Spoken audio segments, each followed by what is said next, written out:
Hey there, it's Dusty Thunder with another Reddit story for you. This one comes from the AITA subreddit, I think. Yes, it does. Look at that. And this one is titled, Am I the Astronaut for Leaving the Trip Early After My Friend Embarrassed Me at Dinner? Last year, my friend Kelsey moved to a new city about 4 hours away. She invited me up to stay the weekend, and I said, sure. While planning, she asked what I wanted to do. I said, I don't mind. She could arrange whatever. As long as I can hang out with her, it's all good. The one thing I did plan for us was to go to a concert that Sunday afternoon that both of us were looking forward to. Saturday, we went out into the city and we were walking around. She'd point to various shops and I'd say, sure. We'd go in, look around. I thought we were having a good time. She did ask me a couple of times what I wanted to do, and I said I didn't know. If she knew of anything fun, let me know. But I also said just what we were doing was nice. All in all, we walked around, got a bite to eat, looked at a few shops, and then it was time for dinner with her family. We were supposed to meet them at a specific train station. However, they missed their train. Kelsey seemed irritated, but I figured it was due to that and worried that we'd miss our reservations. I was trying to assure her it'd be okay, even called the restaurant to say we'd be a little late. When her parents arrived, however, she went and sat next to her mom on the train, glaring at me the entire way to the restaurant. I was really confused as it was a 180. Okay, we'll red flag that. As OP is red flagging this, where she's like, As we were sitting down to eat, her mother asks what we did that day. Before I can speak, Kelsey says, nothing. She didn't know what she wanted to do. Okay. I think arranging the activities was on her, was it not? Get a red flag for that. I chuckled a little and was gonna say I had a good time when Kelsey interrupts and says, it's not cute. It was actually really annoying. I was taken aback because she said nothing about being annoyed all day. She was making little jabs at me for not coming up with ideas. Even her parents were side-eyeing her. It was pretty embarrassing. I really didn't know what to do. If she had said something earlier, we could have talked, but I didn't want to make things more awkward for her family. The whole dinner, she gave me nasty looks.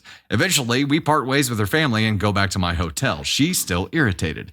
I asked where this came from and why she didn't bring it up all day. She told me that it shouldn't be on her to plan this. I was taken aback because never once did she ask me to plan anything. Come morning, I reached out to her to ask what time we were leaving for the concert. She gave me an attitude. I finally said, you know what? I'll forward your ticket and sell mine. If you're still this irritated with me, I don't think we should go. Suddenly, she started crying, saying that I was being unfair, that I should just apologize. I said I did apologize at dinner and the hotel for not coming up with things to do, but I was also happy with what she did and she should have communicated better. I did as I promised and left. I was able to get a refund from the venue for my ticket. I got an early train back. Kelsey is still very upset with me and says she wasn't wrong. Am I the astronaut? Before we dive into this, relevant comments. One from OP. She invited me there for a weekend. I said yes, then said I had heard about a concert for one of our favorite bands playing in that area that Sunday. We should go. She agreed. And I contacted her not to ask what time we needed to go, but what time she wanted to leave because I was stopping by her place with the Uber to pick her up.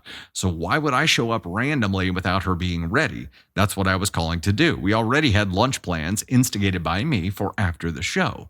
As you said, she did not communicate well. I was truly fine with what we were doing. I wish she had said something sooner if she wanted more, but she didn't. I'm not a mind reader. 2. I have acknowledged that my actions upset her, as stated in my post. I did apologize twice, saying I'm sorry I didn't realize I was being annoying and said I wish I had known so I could have done better in the moment and that I would next time. That being said, it'd be nice for her to also acknowledge that I couldn't read her mind and that she could have communicated better. I have reached out to her since. I texted her to let her know I got home safely, as she asked me to before I left, and asked how the concert was. She didn't respond. On Monday, I reached out and said I'd be willing to discuss it more so we could hear each other out. She said she did nothing wrong, so there's nothing to discuss. That's when I made this post, and since then, she's texted me about random things unrelated.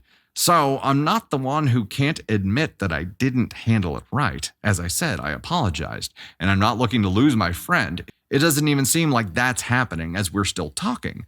I would like to have one more conversation so I could share my side as well as how much her actions also hurt me, but it's typical for her to not want to hear that.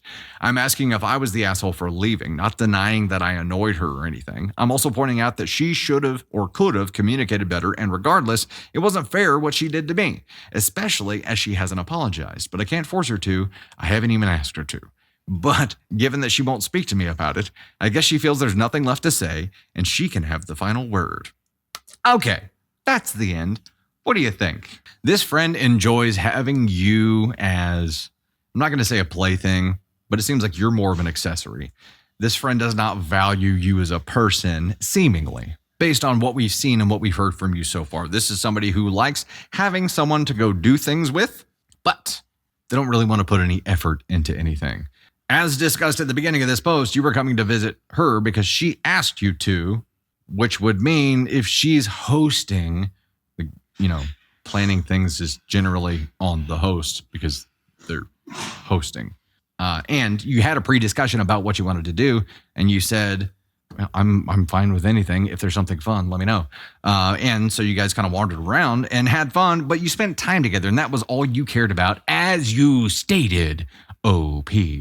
You clearly communicated your desires and expectations. Your friend did not. What bothers me the most about all this bullshit is that now she's like, I didn't do anything wrong, so there's nothing to talk about. Let's talk about other random things instead.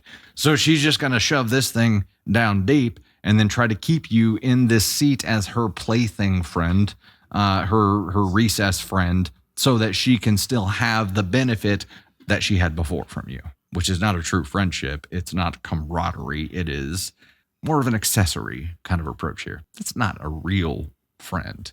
I would be evaluating your entire friendship at this point, OP. It wouldn't just be this specific instance. And I think you wanting to zero in to figure out if you're an asshole for leaving is a mistake, because that's not the issue. You leaving is not the issue. Of course you are not the asshole for leaving. And since that's the specific question that you asked, we'll give you the specific answer. NTA. However, I would be evaluating this entire friendship and trying to figure out what in the hell is going on here. You know what I mean?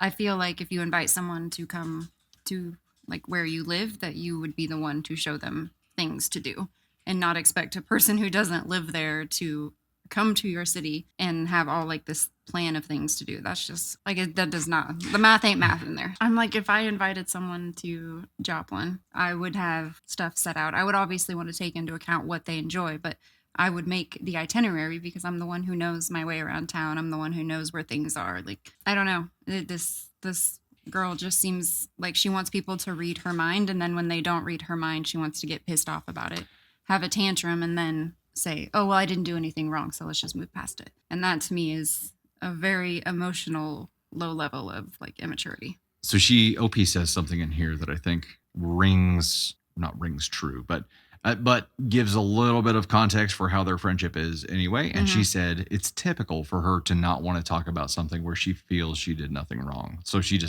that's the end of the conversation. So she's just going to avoid the topic because she doesn't want to take any kind of accountability for anything. If this is the type of friend who wants to basically treat you like shit and then ignore the fact that they treated you like shit, which is, exactly what's happening here. And if that's the cycle, what advice would you give to OP about this friendship in general? A 16-year-old Candy Thunder would just take the abuse and try harder to do better for that person. A 37-year-old Candy Thunder would say, F off. I don't have time for this. Life is too short to try to have like meaningful conversations and spend meaningful time with somebody who just wants to make it drama, who just wants to make you feel like you've done something wrong. And I don't think anyone has time for that.